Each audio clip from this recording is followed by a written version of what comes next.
जय हिंद दोस्तों, एक बार फिर से स्वागत है आप सभी का। आपके लिए आज की क्लास में जीके जीएस के इम्पॉर्टेंट एमसीक्यू फॉर्मेट में क्वेश्चन होने वाले हैं। और मैं देखो हमारा जो पहला प्रश्न है, प्रश्न पे चलते हैं। और यहाँ दिया गया है, भारत की पहली निजी सैन्य विमान फैक्ट्री का उद्घाटन किस राज्य में किया गया है। तो बताओ भैया, भारत की पहली निजी सैन्य विमान फैक्ट्री का जो उद्घाटन है वो किस राज्य में किया गया है। ये देखो आपके करंट से संबंधित प्रश्न है। और यहाँ पे याद रखना, ये गुजरात के वडोदरा में किया गया है। गुजरात के वडोदरा में किया गया है, तो आप यहाँ पे वडोदरा को भी याद रखेंगे, ठीक है ना भैया। कहाँ पर? वडोदरा में किया गया है, तो गुजरात यहाँ पे हमारा बिल्कुल सही जवाब हो जाएगा, क्योंकि राज्य पूछा गया था। और चलते हैं इसके साथ में अपने अगले प्रश्न की तरफ। देखिए यहाँ पे दिया है, 34वें ग्रीष्मकालीन ओलंपिक खेल कहाँ आयोजित किए जाएंगे।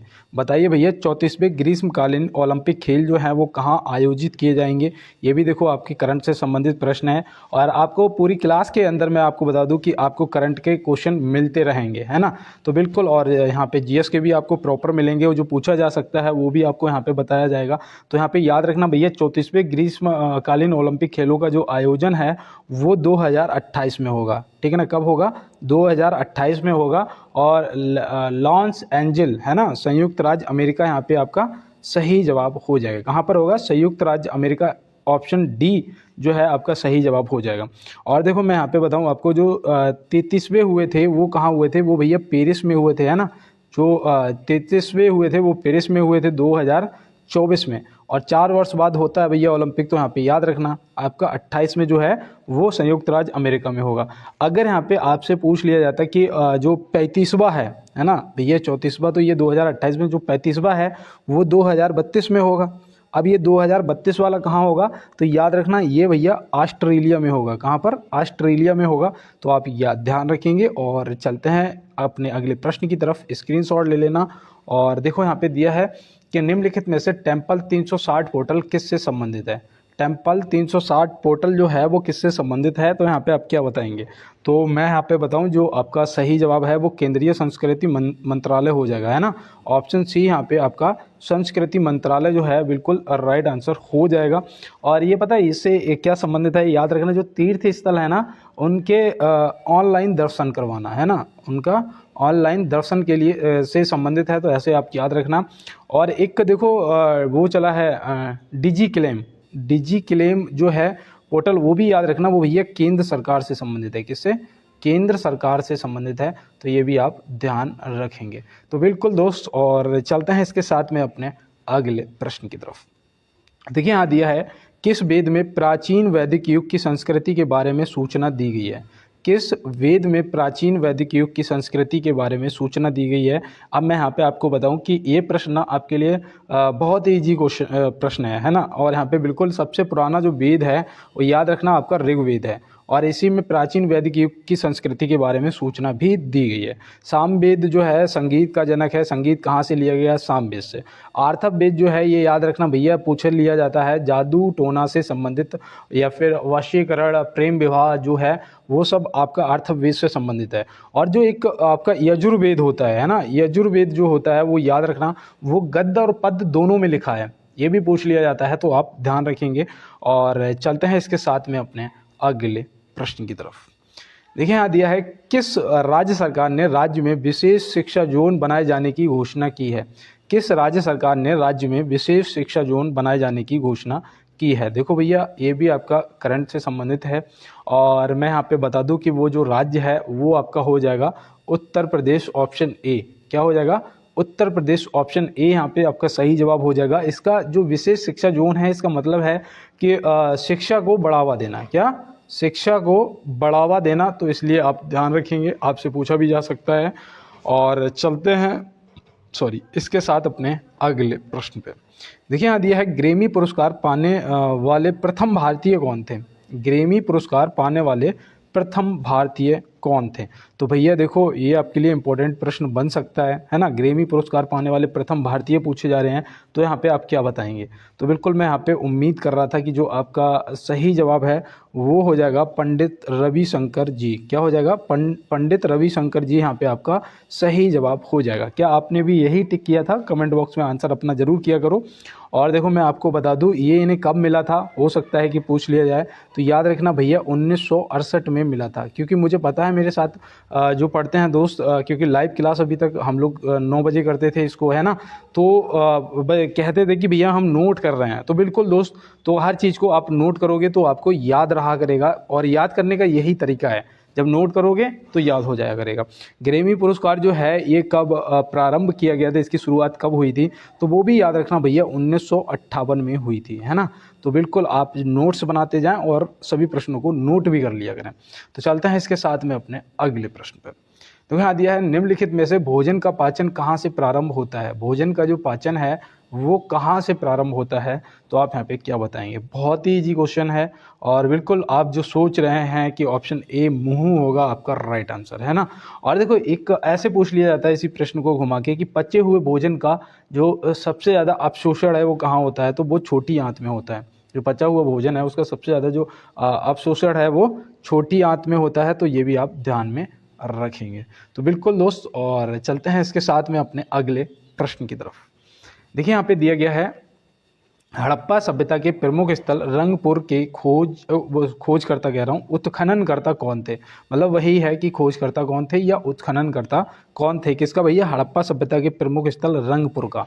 तो भैया रंगपुर का यहाँ पे आपसे पूछा गया है, तो आप यहाँ पे क्या बताएंगे। तो बिल्कुल मैं यहाँ पे उम्मीद कर रहा था कि जो आपका राइट आंसर आएगा वो आएगा ए रंगनाथ। देखो रंगपुर का पूछा जाएगा ना तो रंगनाथ याद रखना, ठीक है ना। देखो कितना ट्रिक्स है, रंगनाथ या रंगपुर, है ना। तो ऐसे याद रखना, रंगनाथ और राव है इनका पूरा नाम, ये भी आप याद रखना, ठीक है ना। और मैं आपको बता दूं, इन्होंने इसकी खोज जो है उत्खनन जो है वो कब करा था, तो याद रखना भैया 1957-58 में, ठीक है ना, 1957-58 में।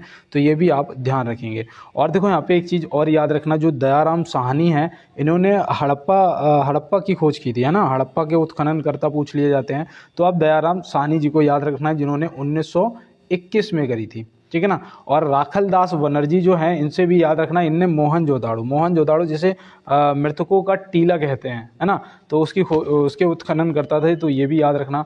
और देखो जो ये रंगनाथ राव थे, ये उससे भी याद रखना, किससे, लोथल से, है ना। इसके भी उत्खनन करता यही थे, लोथल के भी रंगनाथ राव थे, तो ये भी आप ध्यान में रखेंगे। तो बिल्कुल दोस्त, मुझे उम्मीद है कि मैंने जो भी यहाँ पे बताया आपने नोट करा होगा।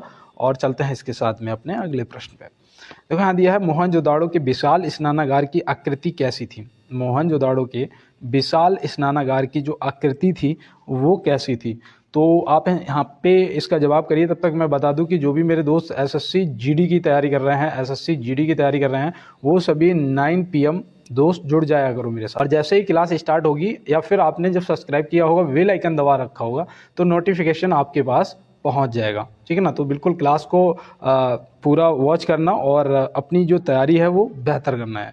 और देखो यहाँ दिया है, मोहनजोदाड़ो के विशाल स्नानागार की जो आकृति थी वो कैसी थी, तो याद रखना भैया ये थी आयताकार। कैसी थी, आयताकार। यहाँ पे ऑप्शन बी जो है वो आपका बिल्कुल राइट आंसर हो जाएगा। और देखो यहाँ मोहनजोदाड़ो से याद रखना भैया क्या क्या मिला था, है ना, ये भी पूछ लिया जाता है।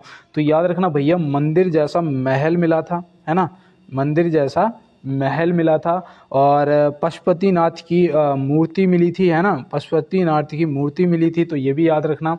और जो नर्तकी थी ना, तो नर्तकी की भी एक मूर्ति प्राप्त हुई थी, है ना, नर्तकी की भी एक मूर्ति प्राप्त हुई थी, तो ये भी आपको ध्यान में रखना है। और चलते हैं इसके साथ में अपने अगले प्रश्न की तरफ। देखिए यहाँ दिया है, वर्ल्ड जस्टिस प्रोजेक्ट के 2024 रूल ऑफ लॉ इंडेक्स में भारत का स्थान क्या है। बताओ, वर्ल्ड जस्टिस प्रोजेक्ट के 2024 रूल ऑफ लॉ इंडेक्स में भारत का स्थान क्या है। देखो भैया, आपका 2024 से संबंधित प्रश्न है, पूछा जा सकता है। तो यहाँ पे याद रखना भैया, भारत का जो स्थान था वो था 79-79, है ना, 79-79। यहाँ पे ऑप्शन डी जो है सही जवाब हो जाएगा। इसमें जो नेपाल का है, नेपाल का याद रखना भैया 69 था, है ना। भारत का 79 और नेपाल का 69, ठीक है ना। तो ये आप याद रखना। इसमें पता है कितने देश सम्मिलित थे, 142 देश। कितने देश, 142 देशों में से जो भारत की रैंकिंग है वो 79 है, तो ये भी आप ध्यान रखेंगे। इसमें जो पहले नंबर पे था वो था डेनमार्क। कौन था, डेनमार्क था। दूसरे नंबर पे आपका नॉर्वे था, है ना, तो ये भी याद रखना। और तीसरे स्थान पर फिनलैंड था, तो बिल्कुल दोस्त यहाँ पे मैंने जो भी बताया है आप पूरा अपने नोट्स में अच्छे से नोट कर लेंगे। और चलते हैं इसके साथ में अपने अगले प्रश्न पर। देखिए यहाँ दिया है पनामा नहर निम्नलिखित में से किन महासागरों को जोड़ती है। पनामा नहर जो है वो निम्नलिखित में से किन महासागरों को जोड़ती है, तो आप यहाँ पे क्या बताएंगे। तो बिल्कुल मैं यहाँ पे आपको बता दूं कि जो आपका राइट आंसर है वो यहाँ पे हो जाएगा अटलांटिक महासागर और प्रशांत महासागर। ऑप्शन बी यहाँ पे क्या हो जाएगा आपका बिल्कुल राइट आंसर। ऑप्शन सी जो दिया गया है वो हो जाएगा। और यहाँ पे एक चीज़ याद रखना, जो ये पनामा नहर है ना, इसकी लंबाई कितनी है, ठीक है ना। जो पनामा नहर है इसकी लंबाई है 82 किलोमीटर। कितनी है 82 किलोमीटर, 82 किलोमीटर आपको ध्यान में रखना है। इसे कब खोला गया था तो वो भी याद रखना भैया 15 अगस्त 1914 को इसे खोला गया था, तो ये भी आप ध्यान रखेंगे। तो बिल्कुल दोस्त, और चलते हैं इसके साथ में अपने अगले प्रश्न पे। देखिए यहाँ दिया है जनसंख्या के मामले में पाकिस्तान विश्व में किस स्थान पर है। जनसंख्या के मामले में पाकिस्तान जो है वो विश्व में किस स्थान पर है। तो भैया याद रखना जनसंख्या के मामले में जो पाकिस्तान है उसकी रैंकिंग है 5वीं। ऑप्शन सी यहाँ पे 5वां सही जवाब हो जाएगा। भारत जो है अब मैं आपको बता दूं कि पहले नंबर पे आ चुका होगा, है ना। तो बिल्कुल दोस्त, भारत जो पहले नंबर पे जनसंख्या के मामले में चीन को भी पीछे छोड़ चुका है, ठीक है ना, 2024 के आंकड़ों के हिसाब से। और वैसे तो दूसरे नंबर पे आता है। और यहाँ पे याद रखना जो पाकिस्तान है 5वें नंबर पे आता है। क्षेत्रफल की दृष्टि से विश्व में जो पाकिस्तान है उसका कौन सा स्थान है, तो याद रखना 33वां स्थान है क्षेत्रफल की दृष्टि में, ठीक है ना। और जनसंख्या में 5वां। वैसे जनसंख्या में पहले नंबर पे चीन, दूसरे पे भारत, तीसरे पे यूएसए और चौथे पे इंडोनेशिया, है ना। तो ऐसे आप याद रखना। तो बिल्कुल दोस्त, और चलते हैं इसके साथ में अपने अगले प्रश्न की तरफ। देखिए यहाँ दिया भारतीय आय में सर्वाधिक योगदान किस क्षेत्र का है। भारतीय आय में सर्वाधिक योगदान किस क्षेत्र का है, तो आप यहाँ पे क्या बताएंगे। इस तरीके के प्रश्न आपसे पूछ लिए जाते हैं। तो यहाँ पे जो आपका राइट आंसर है वो याद रखना है, यहाँ पे हो जाएगा आपका ऑप्शन सी बी निर्माण। क्या ऑप्शन सी बी निर्माण यहाँ पे आपका राइट आंसर हो जाएगा। तो बिल्कुल आप याद रखेंगे विनिर्माण के अंतर्गत क्या क्या आता है ना। मैंने भी इस चीज़ को सोचा कि विनिर्माण क्या है, इसके अंतर्गत क्या क्या आता है। तो मैंने जब इससे चेक करा तो मुझे पता लगा जैसे कि कोई हस्तकला से बना हुआ आइटम है। तो मतलब ऐसा समझ लो कि हस्तकला से लेके औद्योगिक उत्पादन तक, है ना, उच्च तकनीकी तक जो भी है वो आपका विनिर्माण आप बोल सकते हैं, ठीक है ना। तो ऐसे आप याद रखना जिसे निर्माण किया गया हो। तो बिल्कुल दोस्त, तो सबसे बड़ा जो योगदान है भारतीय आय में वो विनिर्माण क्षेत्र का है। और चलते हैं इसके साथ में अपने अगले प्रश्न पर। देखो यहाँ पे दिया गया है कि निम्नलिखित में से किस राज्य की प्रति आय सबसे अधिक है। भैया प्रति व्यक्ति आय, माफी चाहते हैं, प्रति व्यक्ति आय जो है वो सबसे अधिक है। तो भैया वो राज्य कौन सा है, तो अभी जो हमारा 2024 के आंकड़ों के हिसाब से यहाँ पे बिल्कुल सही जवाब जो है वो हमारा गोवा हो जाएगा। क्या हो जाएगा, गोवा जो है बिल्कुल राइट हो जाएगा। और दिल्ली, हरियाणा, तेलंगाना ये वैसे भी सबसे अमीर राज्यों में आते हैं, ठीक है ना। ये वैसे भी सबसे अमीर राज्यों में दिल्ली है, हरियाणा है, तेलंगाना है, तो ये आप याद रखना। और वैसे सबसे कम वाले में सबसे गरीब में बिहार आ जाता है ना, सबसे गरीब वाली लिस्ट में बिहार आ जाता है पहले नंबर पे। और आपका यूपी है, असम है, तो ये आप याद रखना। तो बिल्कुल दोस्त, और चलते हैं इसके साथ में अपने अगले प्रश्न पे। देखिए यहाँ पे पूछा जा रहा है भारतीय रेलवे किस प्रकार के रेलवे लाइन का प्रयोग करते हैं। तो भैया भारतीय रेलवे जो है वो किस प्रकार के रेलवे लाइन का प्रयोग करते हैं। तो भैया ये तो broad gauge, metre gauge, narrow gauge, ये तीनों गेजों का प्रयोग करते हैं, है ना। और जो ब्रॉड गेज होता है उसकी जो चौड़ाई कितनी होती है 1.676 मीटर होती है ना। और जो मीटर गेज होता है भैया ये तो सीधा 1 मीटर का ही होता है ना। कितना होता है, 1 मीटर का ही होता है। तो बिल्कुल, और इस तरीके से। और देखो एक याद रखना आपसे और पूछ लिया जाता है स्टैंडर्ड गेज, है ना, स्टैंडर्ड गेज। तो याद रखना भैया ये दिल्ली मेट्रो से संबंधित है। स्टैंडर्ड गेज जो है वो दिल्ली मेट्रो है ना। तो ऐसे आप याद रखेंगे। और चलते हैं इसके साथ में अपने अगले प्रश्न पे। तो यहाँ दिया है पंजाब सरकार ने सरकारी कर्मचारियों के लिए महंगाई भत्ते में कितने प्रतिशत वृद्धि की है। पंजाब सरकार ने सरकारी कर्मचारियों के लिए महंगाई भत्ते में कितने प्रतिशत वृद्धि करी है। तो यहाँ पे आप क्या बताएंगे। तो बिल्कुल कुछ दोस्त मेरे यहाँ पे 3% के साथ जा रहे हैं, लेकिन मैं यहाँ पे बता दूं कि ऑप्शन बी जो दे रखा है 4% आपका राइट जवाब हो जाएगा। पंजाब सरकार यहाँ पे पूछा गया, ना कि भारत सरकार, है ना। तो पंजाब सरकार ने सरकारी कर्मचारियों के लिए महंगाई भत्ते में कितने प्रतिशत वृद्धि की है दोस्त, 4%। तो आप ध्यान रखेंगे। और चलते हैं इसके साथ में अपने अगले प्रश्न कहूँगा कि जो भी मेरे नए दोस्त मेरे साथ में जुड़ रहे हैं, कांस्टेबल की क्लास में जुड़ रहे हैं, एक बार आप लाइक वाला बटन जरूर दबा देंगे, है ना। और जो भी मेरे पुराने दोस्त मेरे साथ जुड़े हुए हैं, सभी दोस्त क्लास को लाइक करते हैं, बहुत अच्छा सपोर्ट है आप सभी का। और चैनल भी सब्सक्राइब सभी दोस्त करते हैं, बेल आइकन को जरूर दबा लिया करो, थोड़ा सा दोस्तों के साथ में चैनल और क्लास को शेयर कर दिया करो और बोल दिया करो कि अपना ही है, बस सब्सक्राइब कर लो, ठीक है ना दोस्त। तो बिल्कुल, और यहाँ पे देखो अब प्रश्न पे चलते हैं। यहाँ दिया है निम्नलिखित में से ईडन गार्डन स्टेडियम कहाँ स्थित है, बताओ। निम्नलिखित में से ईडन गार्डन स्टेडियम जो है वो कहाँ स्थित है, तो आप यहाँ पे क्या बताएंगे। तो बिल्कुल मैं यहाँ पे आपको बता दूं, ये भैया आपका कोलकाता, ऑप्शन ए यहाँ पे आपका राइट जवाब हो जाएगा। ईडन गार्डन स्टेडियम कहाँ है, कोलकाता में है। अगर आपने मुंबई को टिक किया था तो मुंबई में आपको बता दूं मैं, वो है क्या, वानखेड़े स्टेडियम है ना, वानखेड़े स्टेडियम है, तो ये भी आप याद रखेंगे। और दिल्ली में आपका कौन सा है, फिरोज शाह कोटला मैदान है ना, फिरोज शाह कोटला मैदान है। और ग्वालियर से याद रखना, ग्वालियर में वो है रूप सिंह स्टेडियम, देखो याद आ गया समय पे, रूप सिंह स्टेडियम, तो ये भी आप याद रखना, ये ग्वालियर में स्थित है। और ग्रीन पार्क कहाँ है, ग्रीन पार्क, तो भैया ये कानपुर में है ना। तो बिल्कुल आप ध्यान रखेंगे, पूछे जा सकते हैं। और चलते हैं अपने अगले प्रश्न पर। देखिए यहाँ दिया है निम्नलिखित में से किस राज्य में सरहुल उत्सव मनाया जाता है, कौन सा सरहुल उत्सव किस राज्य में मनाया जाता है, तो आप यहाँ पे क्या बताएंगे। तो बिल्कुल मैं यहाँ पे उम्मीद भी कर रहा था कि जो आपका राइट आंसर आएगा वो आएगा यहाँ पे झारखंड, ऑप्शन बी। क्या आएगा बेटा, झारखंड, ऑप्शन बी यहाँ पे आपका राइट आंसर आएगा। तो बिल्कुल, और असम से आपसे ज़्यादातर बिहू पूछ लिया जाता है, और मैं आपको बताऊं ज़्यादातर बिहू पूछा जाता है, तो असम आप ये बिल्कुल रट लो, और ये सरहुल आपका झारखंड हो जाएगा। और तमिलनाडु से आप पोंगल को याद रखना, किसको, पोंगल को याद रखना, देखो यहाँ पे डबल अंक की बिंदी लग गई, ठीक है ना, पोंगल को याद रखना। और बिहार से आपका उसे छठ पूजा को पूछा जाता है ना, छठ पूजा को।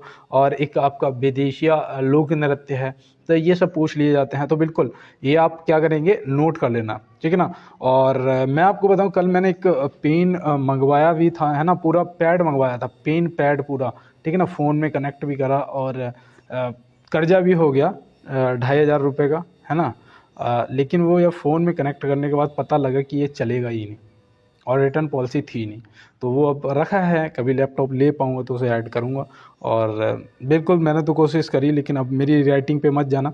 और देखो यहाँ दिया है जिब्राल्ट जलडमरू मध्य निम्न में से किसी को अलग करता है, यहाँ पे होना चाहिए था किसको, है ना, यहाँ पे सी नहीं होना चाहिए था, किसको अलग करता है। तो जिब्राल्ट जलडमरू माध्य जो है ये किसको अलग करता है, तो आप यहाँ पे क्या बताएंगे। तो बिल्कुल दोस्त, यहाँ पे जो आपका राइट जवाब है वो स्पेन एवं मोरक्को हो जाएगा, ठीक है ना। क्या हो जाएगा, स्पेन और मोरक्को, मतलब मोरक्को और स्पेन यहाँ पे लिखा हुआ है, तो ऑप्शन सी यहाँ पे आप सही जवाब लगा देंगे। सॉरी। और देखो यहाँ पे याद रखना, भारत और श्रीलंका के बीच में, भारत और श्रीलंका के बीच में पाक जलडमरू मध्य, है ना। तो बिल्कुल, और ब्रिटेन एवं फ्रांस के बीच में, बताओ यहाँ पे ब्रिटेन और फ्रांस के बीच में है आपका डोवर, कौन सा, डोवर जलडमरू मध्य। तो ये भी आप नोट कर लेंगे। और चलते हैं इसके साथ में अपने अगले प्रश्न की तरफ। देखिए यहाँ पे हमसे पूछा जा रहा है कि अकबर के शासनकाल में मिलिट्री विभाग का प्रधान कौन था। भैया अकबर के शासनकाल में मिलिट्री विभाग का प्रधान कौन था। मैंने बताया था ना कि अकबर का जो राज्यरोहण था वो 1556 में हुआ था, है ना। 1556 में इसने पानीपत का द्वितीय युद्ध लड़ा था अकबर और हेमू के बीच में। तो यहाँ पे याद रखना भैया, जो अकबर है 1556 में इसने पानीपत का द्वितीय युद्ध लड़ा था, और इसके मिलिट्री विभाग का जो प्रधान है वो था मीर बख्शी। कौन था, ऑप्शन सी मीर बख्शी आपका यहाँ पे राइट जवाब दोस्त हो जाएगा। तो ये भी आप ध्यान रखेंगे। और चलते हैं इसके साथ में अपने अगले प्रश्न की तरफ। देखिए यहाँ दिया, भारत सरकार द्वारा नई राष्ट्रीय खनिज नीति की घोषणा किस वर्ष की गई थी। तो भारत सरकार द्वारा नई राष्ट्रीय खनिज नीति की जो घोषणा है वो किस वर्ष की गई थी। तो यहाँ पे याद रखना भैया, वैसे तो ये यहाँ पे सही जवाब आपका 2019 हो जाएगा, है ना। एक चीज़ मैं आपको बता दूँ, जो 2008 राष्ट्रीय खनिज नीति जो थी उसे दोबारा से 2019 में प्रतिस्थापित कर दिया गया, है ना। तो यहाँ पे आप याद रखना भैया, ये 2019 में की गई है, क्योंकि प्रतिस्थापित किया गया है, कुछ चेंजमेंट हुए होंगे। तो बिल्कुल यहाँ पे याद रखना 2019, ठीक है ना। तो इसके साथ चलते हैं अपने अगले प्रश्न की तरफ। देखिए यहाँ दिया है, 16वें ब्रिक्स शिखर सम्मेलन कहाँ आयोजित किया गया था। 16वां जो 16वें ब्रिक्स शिखर सम्मेलन था वो कहाँ पर आयोजित, यहाँ पे 16वें नहीं 16वां होना चाहिए था, तो 16वां ब्रिक्स शिखर सम्मेलन कहाँ आयोजित किया गया था। तो आप यहाँ पे क्या बताएंगे, तो याद रखना भैया ये हुआ था कजान में। बताओ भैया कजान कहाँ है, बताओ कजान में हुआ था। कजान जो है वो रूस में है, कहाँ पर, रूस। ऑप्शन बी यहाँ पे आपका सही जवाब हो जाएगा। ये पता है देखो 2024 का ये भी करंट से संबंधित प्रश्न है, क्योंकि ये 22 से 24 अक्टूबर 2024 को आयोजित हुआ था, 22 से 24 अक्टूबर तक। तो बिल्कुल ये आप याद रखना कहाँ पर, रूस के कजान में हुआ था। और चलते हैं इसके साथ में अपने अगले प्रश्न पर। देखो हाँ दिया है, हृदय से शरीर की ओर रक्त ले जाने वाली रक्त वाहिनी क्या कहलाती है। बहुत ही कंफ्यूज कर देता है ये क्वेश्चन, है ना। मैं भी इसमें कंफ्यूज हुआ हूँ कि हृदय से शरीर की ओर रक्त ले जाने वाली रक्त वाहिनी क्या कहलाती हैं और शरीर से हृदय की तरफ ले जाने वाली क्या कहलाती हैं, है ना। तो ये आप याद रखना भैया, जो हृदय से शरीर की ओर ले जाती हैं, हृदय से शरीर की ओर ले जाती हैं, उन्हें धमनियाँ कहते हैं। धमनियों मतलब धमनियाँ, यहाँ पे आपका ऑप्शन ए जो है राइट हो जाएगा। और यहाँ पे अगर शरीर से हृदय की ओर मतलब शरीर से हृदय की ओर पूछा जाता है तो वो शिरा होते हैं। कौन से, शिरा। और पेस मेकर जो होता है ये हृदय की धड़कन का नियंत्रक है, ये हृदय धड़कन का नियंत्रक है, ऐसे याद रखना। और पेस मेकर शब्द भी पूछ लिया जाता है किससे संबंधित है ना। तो याद रखना भैया हृदय से संबंधित है। और एक चीज़ देखो, मैं यहाँ पे ना आज आपसे एक प्रश्न पूछता हूँ कि जो हमारा हृदय होता है ये कब आराम करता है। तो कुछ दोस्त कहेंगे कभी नहीं करता भाई, प्रॉपर धड़कता रहता है, जब आराम करेगा तो मर जाएंगे हम। लेकिन मैं आपको बता दूं, एक धड़कन से दूसरे धड़कन के बीच में ये आराम कर लेता है। सोचो, तो इसी तरीके से हमें भी मेहनत करनी है कि हमें अपना काम भी करना है और आराम भी करना है और मेहनत भी करनी है। तो बिल्कुल एक धड़कन से दूसरी धड़कन के बीच में हृदय आराम कर लेता है, ऐसा समझिएगा। और चलते हैं इसके साथ में अपने अगले प्रश्न की तरफ। देखिए यहाँ दिया है, हाइड्रोफोबिया रोग किसके काटने से होता है। हाइड्रोफोबिया, तो भैया हाइड्रोफोबिया जो है ये किसके काटने से होता है। तो याद रखना भैया ये कुत्ते के काटने से होता है। रेबीज बोलते हो ना, तो यहाँ पे याद रखना भैया ऑप्शन सी कुत्ते के काटने से होता है। एक आपसे पूछ लिया जाता है कि विषाणु का अध्ययन क्या कहलाता है। विषाणु का अध्ययन जो है वो क्या कहलाता है ना, पूछ लिया जाता है। तो याद रखना वायरोलॉजी कहलाता है। क्या, वायरोलॉजी कहलाता है। ये भी आप याद रखना, यहाँ पे ला होना चाहिए था, है ना, लॉजी कहलाता है, वायरोलॉजी। तो आप ये भी याद रखेंगे। और चलते हैं इसके साथ में अपने अगले प्रश्न पे। तो यहाँ दिया है, ध्वनि की गति निम्न में से किसमें धीमी होती है। ध्वनि की गति निम्न में से किस में धीमी होती है। तो भैया यहाँ पे ध्वनि की गति पूछी गई है, तो याद रखना भैया ये सबसे धीमी होती है गैस में। किस में होती है, गैस में होती है। तो ऑप्शन ए यहाँ पे हमारा सही जवाब हो जाएगा, है ना। और यहाँ पे याद रखना भैया, अगर सबसे ध्वनि का जो वेग सर्वाधिक पूछा जाता है तो ठोस में होता है सर्वाधिक, है ना। तो बिल्कुल ये भी आप याद रखना। और अगर आपसे पूछ लिया जाता है कि ध्वनि की जो चाल कितनी होती है, ध्वनि की जो चाल है वो कितनी होती है, तो याद रखना भैया 761 मील पर सेकंड, नहीं सेकंड नहीं, यहाँ पे घंटा होना चाहिए था, ठीक है, माफ़ी चाहते हैं। 761 मील प्रति घंटा, ठीक है ना, ऐसे आप याद रखना। और एक मील में कितने मीटर होते हैं, 1600 मीटर होते हैं, है ना। तो ये तो बिल्कुल आप ध्यान रखेंगे। और चलते हैं इसके साथ में अपने अगले प्रश्न में। तो यहाँ दिया है, जीवन की सबसे छोटी रचनात्मक एवं कार्यात्मक इकाई क्या है। जीवन की सबसे छोटी रचनात्मक एवं कार्यात्मक इकाई क्या है।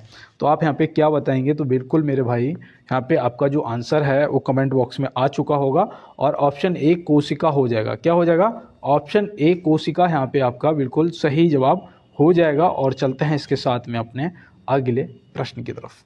देखिए यहाँ दिया है, निम्नलिखित में से माइटोकॉन्ड्रिया की खोज किसने की थी। निम्नलिखित में से माइटोकॉन्ड्रिया की खोज किसने करी थी। तो आप यहाँ पे क्या बताएंगे और कब करी थी, ये भी आपको बताना है, ठीक है ना। तो मैंने आपको बताया था ना, कोशिका का पावर हाउस कहते हैं, है ना। तो बिल्कुल याद रखना, अल्वर वान कोलिकर ने करी थी। किसने करी थी, अल्वर वान कोलिकर ने करी थी। और कब करी थी, तो वो भी याद रखना भैया 1857 में। और 1857 की क्रांति से भी प्रश्न पूछे जाएंगे बेटा, तो वो भी अपना टॉपिक एक बार पढ़ लेना, देख लेना। हालांकि मेरे साथ अगर जुड़े हो, चैनल सब्सक्राइब कर रखा है, तो फिर टेंशन फ्री रहो, मैं आपको खुद ही करवा दूंगा और पूरा बता दूंगा, है ना। और वल्थर फ्लेमिंग से याद रखना, इन्होंने क्रोमोसोम की खोज करी थी। किसकी, क्रोमोसोम की। तो क्रोमोसोम भी आपको याद होना चाहिए। और ये कब करी थी, तो ये याद रखना 1982 में करी थी इन्होंने। और जॉर्ज पैलेट, इन्होंने राइबोसोम की खोज करी थी। किसकी? राइबोसोम की 1955 में राइबोसोम की जॉर्ज पैलेट ने खोज करी थी। तो ये भी याद रखना, स्क्रीनशॉट ले लो, नोट कर लेना अपने नोट्स पे सही से। और चलते हैं दोस्त इसके साथ में अपने अगले प्रश्न की तरफ। देखिए यहाँ पे पूछा जा रहा है, संवैधानिक स्थिति के अनुसार खनिजों पर किसका अधिकार होता है? संवैधानिक स्थिति के अनुसार खनिजों पर किसका अधिकार होता है? तो आप यहाँ पे क्या बताएंगे बेटा? तो यहाँ पे याद रखना, जो आपका राइट आंसर है वो राज्य सरकार ऑप्शन बी हो जाएगा। क्या हो जाएगा? राज्य सरकार ऑप्शन बी यहाँ पे आपका राइट आंसर दोस्त हो जाएगा। तो बिल्कुल, और चलते हैं इसके साथ में अपने अगले प्रश्न पे। देखो मैं आपको बता दूं कि दोस्त पीडीएफ जो है आपको बिल्कुल फ्री मिल जाएगी। आप जो भी मेरे साथ नए जुड़े हो, टेलीग्राम एक बार ज्वाइन कर लेना। वहाँ पे आपको लगभग 60 पीडीएफ है ना, 50 क्वेश्चनों की 60 पीडीएफ आपको पड़ी होंगी। और साथ में मैं आपको बता दूं एसएससी जीडी की भी, जिसमें प्रीवियस क्वेश्चन पूछे गए वो भी क्वेश्चन साथ में होंगे, वो भी वहाँ पे आपको टेलीग्राम पे मिल जाएगी, जिसका कोई भी चार्ज नहीं लगना है। बस आपको ज्वाइन करना है और ज्वाइन करने का भी कोई चार्ज नहीं लगना है। तो बिल्कुल मैं उम्मीद करता हूँ आप ज्वाइन कर लेंगे। और अगर कोई दिक्कत आए तो मुझे ज़रूर कमेंट बॉक्स में बताना। और देखो यहाँ पे हमारा नेक्स्ट क्वेश्चन है कि 15 अक्टूबर 2024 को भारतीय तटरक्षक बल के 26वें महानिदेशक के रूप में किसने पदभार ग्रहण किया है? तो देखो भैया 26 अक्टूबर का ये करंट से संबंधित है ना, 2024 के करंट से संबंधित है। तो आपको बताना है यहाँ पे 26वें महानिदेशक के रूप में किसने पदभार ग्रहण किया है तटरक्षक बल के। तो आप यहाँ पे क्या बताएंगे? तो बिल्कुल मैं यहाँ पे उम्मीद कर रहा था कि आपका परमेश मीणा जी, बिल्कुल शिवमणि जी, माफ़ी चाहते हैं, परमेश शिवमणि जी बिल्कुल राइट आंसर हो जाएगा। तो बिल्कुल आपने नोट कर लिया होगा, स्क्रीनशॉट ले लेना मेरे भाई। और चलते हैं इसके साथ में अपने अगले प्रश्न की तरफ। देखिए यहाँ पे दिया है, निम्नलिखित में से चतुर्थ बौद्ध संगति कहाँ आयोजित हुई थी? निम्नलिखित में से चतुर्थ बौद्ध संगति जो है वो कहाँ आयोजित हुई थी? पहली, दूसरी, तीसरी और चौथी, चारों आपको पता होना चाहिए। और एक ट्रिक थी, आजकल शोक नहीं, है ना, ऐसे कि किसके शासनकाल में हुई थी? तो बिल्कुल यहाँ पे पहले तो मैं बता देता हूँ कि जो चौथी है आपकी वो हुई थी कुंडलवन। कहाँ हुई थी? कुंडलवन, मतलब कश्मीर में, है ना। और ये राजा कनिष्क के शासनकाल में। देखो का ये है आपकी चौथी, ठीक है ना। देखो कनिष्क के शासन में कुंडलवन मतलब कश्मीर, है ना। तो ये चौथी आपकी हुई थी, आप याद रखेंगे। और राजगृह में जो है, राजगृह में आपकी पहली हुई थी। कैसे? आजकल शोक नहीं, आ से मतलब अजात शत्रु के शासनकाल में। किसके? अजात शत्रु के शासनकाल में। द्वितीय कहाँ हुई थी? वैशाली में। द्वितीय कहाँ हुई थी? वैशाली में। तो आज कल मतलब काला शोक, है ना। तो आज अजातशत्रु, कल काला शोक, और तीसरी जो है वो पाटलिपुत्र में हुई थी अशोक के शासनकाल में। तो ये भी आप याद रखेंगे। देखो अशोक और कनिष्क याद रखना, और ये आज और कल से याद कर लेना, है ना। मैंने ऐसे ही याद करा था, वो मैंने आपको बता दिया, आप भी नोट कर लेंगे। और चलते हैं अपने अगले प्रश्न की तरफ। देखिए यहाँ दिया है, 21वें जैन तीर्थकार निम्नलिखित में से कौन थे? 21वें जैन तीर्थकार जो हैं वो निम्नलिखित में से कौन थे? किसके? जैन धर्म के। तो बताओ भैया जैन धर्म के 21वें तीर्थकार कौन थे? तो यहाँ पे आपका राइट आंसर क्या होगा? देखो 24वें पूछे जाते आप सभी बता देते कि महावीर स्वामी जी थे, है ना। अब यहाँ पे 24वें एवं आखिरवें नहीं पूछे हैं, लास्ट नहीं पूछे हैं, यहाँ पे 21वें पूछे हैं आपसे। तो याद रखना भैया वो नेमिनाथ जी थे। कौन थे? नेमिनाथ जी। ऑप्शन ए यहाँ पे आपका सही जवाब हो जाएगा। ऋषभ देव जो थे ये प्रथम थे, और जो पार्श्वनाथ थे वो आपके 23वें थे। 24वें आपके महावीर स्वामी, 23वें आपके पार्श्वनाथ जी, और अजीतनाथ जी जो थे ये याद रखना ये दूसरे थे। ऋषभ देव पहले और अजीतनाथ दूसरे। तो यहाँ पे आगे या पीछे के ही पूछे जा सकते हैं, तो वो मैंने यहाँ पे आपको बता दिया। और चलते हैं इसके साथ में अपने अगले प्रश्न की तरफ। देखिए यहाँ दिया है, अंडमान निकोबार में स्थित हैवल द्वीप का नया नाम क्या है? बताओ भैया अंडमान निकोबार में स्थित हैवल द्वीप का नया नाम यहाँ पे क्या है? तो आप यहाँ पे क्या बताएंगे? तो बिल्कुल मैं यहाँ पे उम्मीद कर रहा था कि आपका जो जवाब आएगा वो ऑप्शन सी स्वराज द्वीप आएगा। क्या आएगा? स्वराज द्वीप। ऑप्शन सी यहाँ पे आपका राइट जवाब हो जाएगा। तो आप नोट कर लेंगे। और डॉक्टर अंबेडकर द्वीप नहीं, यहाँ पे याद रखना भैया, डॉक्टर अंबेडकर जो हैं ये उसका हरिजन शब्द जो है उसकी जगह पे डॉक्टर अंबेडकर शब्द का प्रयोग किया जाएगा। दिल्ली सरकार ने अपने यहाँ पे मतलब लागू किया है ना। तो ऐसे आप याद रखना, हरिजन शब्द हटा के डॉक्टर अंबेडकर लगा दिया गया है। तो ये भी आप याद रखेंगे। और चलते हैं अपने अगले प्रश्न पे। देखिए हमारा जो नेक्स्ट क्वेश्चन है वो पूछा जा रहा है कि निम्नलिखित में से किस तिथि को पराक्रम दिवस मनाया जाता है। भैया देखो आपके दिवस से संबंधित मैं आपको बता दूं कि आपसे क्वेश्चन पूछे जाएंगे, है ना दोस्त। और देखो अगर कोई इंग्लिश में कन्वर्ट में कोई दिक्कत हो तो उसके लिए मैं माफ़ी चाहता हूँ, क्योंकि आप लोगों के बहुत कहने पे मैंने इसे इंग्लिश में कन्वर्ट करा है ना। और मेरी इंग्लिश जो है थोड़ा सा वीक है, तो मैं उसके लिए माफ़ी चाहता हूँ। अगर कोई एरर हो तो उसके लिए पहले सॉरी। और देखो यहाँ पे जो पराक्रम दिवस है वो मनाया जाता है 23 जनवरी को। कब मनाया जाता है? 23 जनवरी को मनाया जाता है। 16 जनवरी को क्या मनाया जाता है? देखो 15 जनवरी को तो थल सेना दिवस मनाते हैं, है ना, थल सेना दिवस। 16 जनवरी को क्या मनाते हैं? राष्ट्रीय स्टार्टअप दिवस। क्या? स्टार्टअप दिवस। देखो ये आप नोट कर लेना, राष्ट्रीय स्टार्टअप दिवस। 25 जनवरी को क्या मनाते हैं? तो राष्ट्रीय मतदाता दिवस। क्या? मतदाता दिवस। तो ये भी आप याद रखना। 26 जनवरी को गणतंत्र दिवस मनाते हैं, है ना। और 30 जनवरी को शहीद दिवस मनाते हैं। 30 जनवरी 1948 को नाथूराम गोडसे ने महात्मा गांधी जी को गोली मार के हत्या कर दी थी, है ना। तो बिल्कुल आप याद रखेंगे। और चलते हैं इसके साथ में अपने अगले प्रश्न पे। देखिए यहाँ पे दिया है साहित्य में 2024 का नोबेल पुरस्कार किसने प्राप्त किया है। मैंने आपको जो लाइव क्लास होती थी उसमें मैंने आपको शनिवार को बताया था, है ना, कि साहित्य में किसे मिला था और फिजिक्स में किसे मिला था। तो बिल्कुल मैं अब यहाँ पे चाहता हूँ कि इसका जवाब आप कमेंट बॉक्स में HW है आपका आज का, है ना। तो बिल्कुल इसका जवाब आप कमेंट बॉक्स में बताएंगे। और अगर आप बता सकते हैं कि फिजिक्स में किसे मिला था तो वो भी आप कमेंट बॉक्स में। यहाँ पे साहित्य में पूछा गया है, तो आप अगर दोनों का आंसर पता है तो आप बताएंगे। और अगर आप 34 नंबर क्वेश्चन का जो आंसर पता है वो भी आप बताएंगे। तो बिल्कुल, और चलते हैं इसके साथ में अपने अगले प्रश्न पे। देखिए यहाँ दिया है निम्नलिखित में से G20 समूह की स्थापना कब हुई थी। बताइए यहाँ पे बेटा, G20 समूह की जो स्थापना है वो कब हुई थी। तो यहाँ पे आप क्या बताएंगे? देखो मैं यहाँ पे आपको बताऊँ कि आपका राइट आंसर 1999 ऑप्शन डी हो जाएगा, है ना। कब हुई थी? 1999 में हुई थी। तो ये आप याद रखना। और देखो मैं आपको बताऊँ, ये जो G20 है इसमें G का मतलब पूछ लिया जाता है कभी कभी।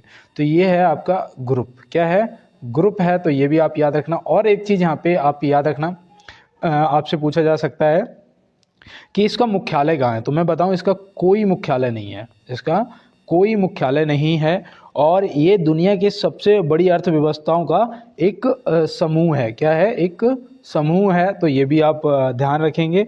और इसमें 19 तो देश हैं और एक आपका यूरोपीय संघ है, ठीक है ना, एक आपका यूरोपीय संघ है। तो ये भी आप ध्यान रखेंगे। तो बिल्कुल, और चलते हैं इसके साथ में अपने अगले प्रश्न की तरफ। देखिए यहाँ पे दिया गया है कि निम्नलिखित में से चंपारण सत्याग्रह कब हुआ था। निम्नलिखित में से चंपारण सत्याग्रह जो है वो कब हुआ था। तो आप यहाँ पे क्या बताएंगे भैया? मैंने आपको उस दिन बताया था कि पहला कहाँ और भारत में पहला जो सत्याग्रह हुआ था वो कब हुआ था, कहाँ हुआ था, है ना। ये भी लाइव क्लास में बताया था। तो याद रखना भैया, ये था 1917 में। जो चंपारण सत्याग्रह हुआ था वो 1917 में हुआ था। आप याद रखना 1918 में आपका खेड़ा सत्याग्रह हुआ था, है ना। कौन सा? खेड़ा सत्याग्रह हुआ था। तो ये भी याद रखना। 1919 में आपका खिलाफत आंदोलन, है ना, खिलाफत आंदोलन, जलियांवाला बाग हत्याकांड के बाद। तो ये भी आप याद रखना। 1915 में 9 जनवरी को महात्मा गांधी जी दक्षिण अफ्रीका से भारत वापस लौट आए थे, जिसे भारतीय प्रवासी दिवस के रूप में मनाते हैं हम लोग, है ना, 9 जनवरी। तो ऐसे आप ध्यान रखेंगे। ये आपके लिए इम्पोर्टेंट टॉपिक हैं। और चलते हैं, पॉइंट हैं, माफ़ी चाहते हैं। और देखो यहाँ दिया है केंद्र शासित प्रदेश लद्दाख में कितने नए जिले बनाए गए हैं। तो देखो ये आपके करंट से संबंधित प्रश्न है। और सबसे बड़ी बात यह है कि केंद्र शासित प्रदेश लद्दाख में नए ज़िले बनाए गए हैं। तो कितने बनाए गए ये मैं आपको पहले भी बता चुका हूँ।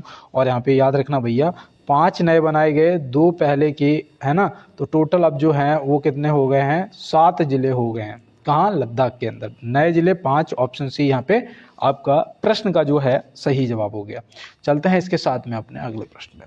तो यहाँ दिया है राज्य के नीति निर्देशक सिद्धांत किस देश के संविधान से लिए गए हैं। राज्य के नीति निर्देशक सिद्धांत किस देश के संविधान से लिए गए हैं, तो आप यहाँ पे क्या बताएंगे?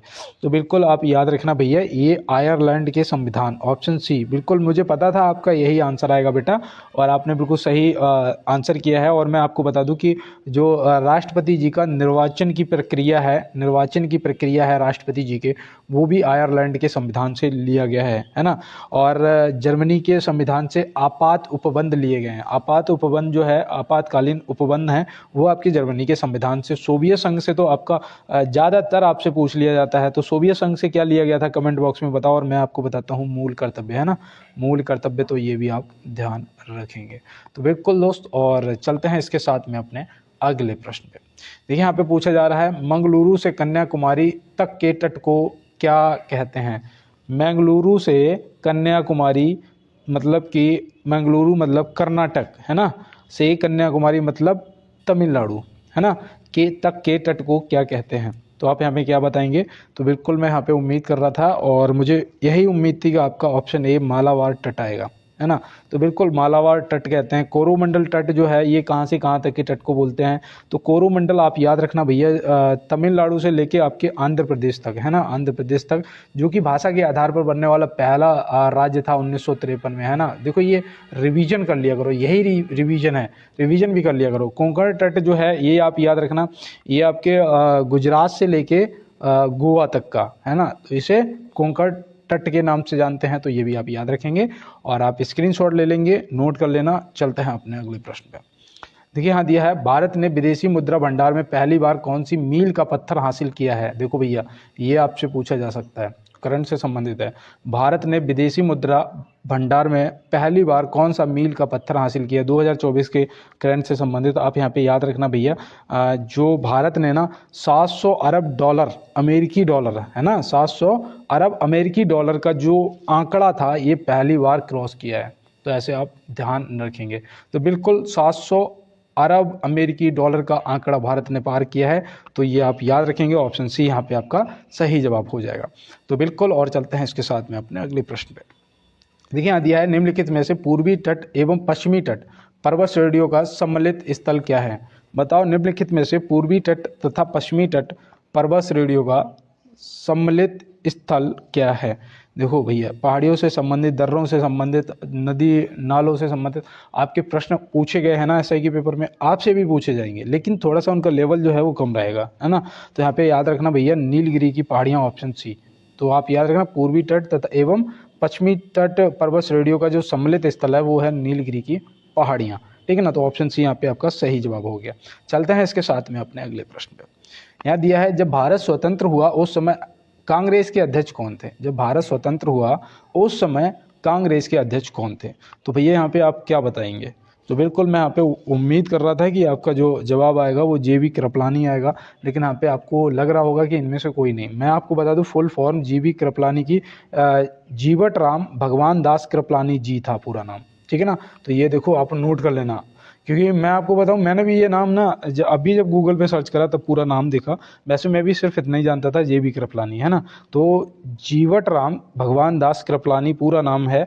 और आप याद रखना, जब भारत स्वतंत्र हुआ था उस कब हुआ था? 15 अगस्त 1947 को। तो ये भी आप ध्यान में रखेंगे। और जो पाकिस्तान है वो अपना स्वतंत्रता दिवस मनाता है 14 अगस्त को, क्योंकि पता है यहाँ पे लॉजिक क्या है, देखो समझने वाली बात है, कभी भूलोगे नहीं फिर।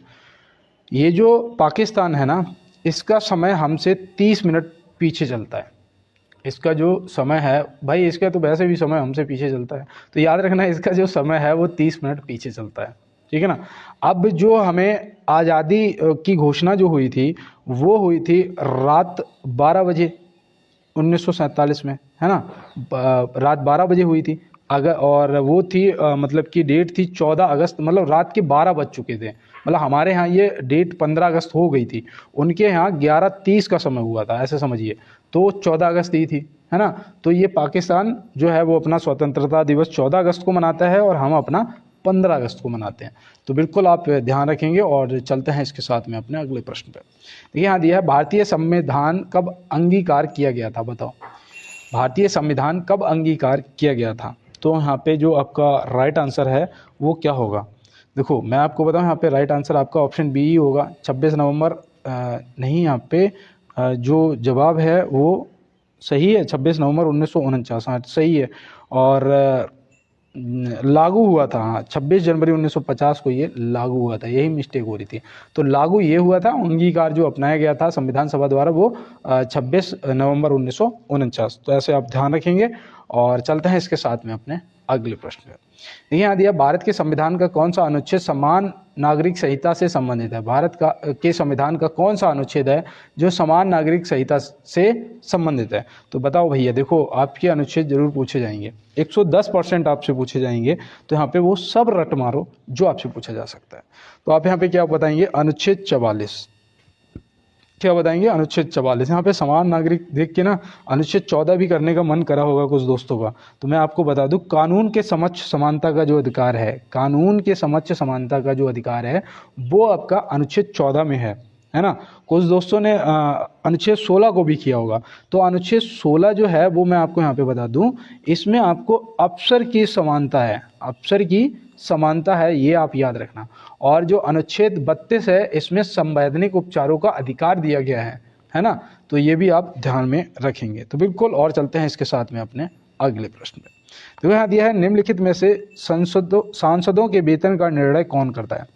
बताओ भैया, सांसदों के वेतन का जो निर्णय है वो कौन करता है? तो आप यहाँ पे क्या बताएंगे? कुछ दोस्त राष्ट्रपति जी को, कुछ प्रधानमंत्री जी को टिक कर रहे हैं, लेकिन सही जवाब यहाँ पे ऑप्शन सी संसद हो जाएगा। क्या हो जाएगा? ऑप्शन सी संसद हो जाएगा आपका राइट आंसर। तो बिल्कुल। और चलते हैं इसके साथ में अपने अगले प्रश्न पे। यहाँ दिया है, संसद के सदनों को बुलाने की शक्ति किसके पास होती है? आप इसका जवाब करेंगे, तब तक मैं आपको एक लाइन सुना देता हूँ, है ना। मुझे भी लग रहा है कि थोड़ा सा मुझे रुकना चाहिए, क्योंकि एकदम से आपको सब बताया जा रहा हूँ। आप तब तक नोट कर लो जो भी आपका छूट रहा हो। और अगर आपने क्लास को अभी तक लाइक वाला बटन ना दबाया हो तो लाइक वाला बटन दबा देना, और चैनल को सब्सक्राइब करके बेल आइकन जरूर दबा लेना, और दोस्त के साथ में, अपने फ्रेंडों के साथ में क्लास को शेयर कर देना। राष्ट्रपति जी हो जाएगा ऑप्शन ए बिल्कुल सही जवाब। और चलते हैं इसके साथ में अपने अगले प्रश्न में। तो यहाँ दिया है, देश में पहली बार राष्ट्रीय आपातकाल की घोषणा कब हुई थी? देश में पहली बार राष्ट्रीय आपातकाल की जो घोषणा है वो कब हुई थी? तो भैया आप ध्यान रखना, ये हुई थी 26 अक्टूबर 1962 को। कब? 26 अक्टूबर 1962। ऑप्शन बी यहाँ पे आपका राइट जवाब हो जाएगा, है ना। और ये फिर आपातकाल रहा था कब तक? 10 जनवरी 1968 तक। देखो 1962 से 1968 तक रहा था। इसमें पता क्या हुआ था? इसमें भारत और चीन का युद्ध हुआ था, है ना। तो चीन ने हमला कर दिया था भारत के ऊपर। तो ऐसे आप याद रखना। तो फिर राष्ट्रीय आपातकाल की घोषणा कर दी गई थी। उस टाइम जो हमारे प्रधानमंत्री थे वो कौन थे? तो याद रखना, जवाहरलाल नेहरू जी थे, है ना। और राष्ट्रीय आपातकाल कौन से अनुच्छेद में दिया गया है ये भी पूछ लिया जाता है ना। तो याद रखना भैया, ये अनुच्छेद आपका हो जाएगा 352, है ना, 352। तो ऐसे आप याद रखना। और देखो यहाँ पे एक चीज़ और याद रखना, दूसरा जो देखो अभी तक 3 बार राष्ट्रीय आपातकाल की घोषणा हो चुकी है। कितनी बार? 3 बार हो चुकी है ना। तो दूसरी बार याद रखना, ये 3 से 17 दिसंबर 1971 में हुई थी। 3 दिसंबर 1971 में हुई थी, है ना। 3 दिसंबर 1971 में। तो ये भी आप याद रखना। उस टाइम वो थी कौन? इंदिरा गांधी जी, है ना। तो ये भी आप ध्यान रखेंगे। तो बिल्कुल। और चलते हैं इसके साथ में अपने अगले प्रश्न पे। देखिए यहाँ दिया है, भारत में राष्ट्रीय आय की गणना में किस विधि का प्रयोग किया जाता है? ये क्वेश्चन तो हम लोग पहले भी कर चुके हैं। इसमें उत्पादन विधि और आय विधि, व्यय विधि सब होता है। मतलब यहाँ पे ये नहीं होना चाहिए था, यहाँ होना चाहिए था ऑप्शन ये सभी, है ना। तो बिल्कुल यहाँ पे ऑप्शन डी हो जाएगा आपका ये सभी राइट आंसर। उत्पादन विधि, आय विधि और व्यय विधि, मतलब खर्चा विधि, है ना। तो ये सब जोड़ा जाता है। तो यहाँ पे याद रखना भैया, आपका सही जवाब जो है वो होगा ये सभी। तो ये आप ध्यान रखेंगे। यहाँ पे ऑप्शन नहीं है तो उसके लिए माफ़ी चाहते हैं। और चलते हैं अपने अगले प्रश्न पे। तो यहाँ दिया है, भारत में हरित क्रांति का सर्वाधिक प्रभाव किस फसल पर पड़ा था? बताओ, भारत में हरित क्रांति का सर्वाधिक प्रभाव जो है वो किस फसल पे पड़ा था? तो आप यहाँ पे क्या बताएंगे? तो बिल्कुल याद रखना भैया, गेहूं पर पड़ा था। और मानव ने सबसे प्रथम बार जो फसल उगाई थी वो थी जौ, है ना। ये भी पूछ लिया जाता है, जौ और गेहूं भी, है ना। ऑप्शन में आपको ज़्यादातर जौ मिलेगा, तो आप लगा देना सही जवाब। और चलते हैं अपने अगले प्रश्न पे। तो यहाँ दिया है, विश्व की कुल जनसंख्या का कितना प्रतिशत हिस्सा मैदानों में निवास करता है? तो बताओ, विश्व की कुल जनसंख्या का कितना प्रतिशत हिस्सा मैदानों में निवास करता है? तो आप यहाँ पे क्या बताएंगे? तो बिल्कुल मैं यहाँ पे उम्मीद कर रहा था ऑप्शन डी, आप 90% को सही टिक करेंगे। और मैं आपको बता दूं कि आज की क्लास कैसी रही। आपका फीडबैक आपका फीडबैक मुझे चाहिए। कमेंट बॉक्स में आप बताएंगे कि आज की क्लास आपको कैसी लगी और क्या आपने अपने दोस्तों के साथ में क्लास को शेयर किया है। और देखो दोस्त, थोड़ी सी यार हेल्प कर दो, दोस्तों के साथ में क्लास को शेयर कर दो और चैनल को सब्सक्राइब करके बेल आइकन को जरूर दबा लेना। अपने दोस्तों को बोल देना कि अपना ही चैनल है ना, सब्सक्राइब कर लो। और बिल्कुल, और किसी को अगर पीडीएफ चाहिए तो आप टेलीग्राम को ज्वाइन कर लेना, उसके लिए आप मुझे कमेंट बॉक्स में बोल सकते हो। तो बिल्कुल दोस्त, अभी तक मेरे साथ रहने के लिए आप सभी का बहुत बहुत धन्यवाद और मिलते हैं नेक्स्ट क्लास में नेक्स्ट प्रश्नों के साथ में। तब तक के लिए मेरे सभी दोस्तों को मेरा जय हिंद, वंदे मातरम, भारत माता की जय।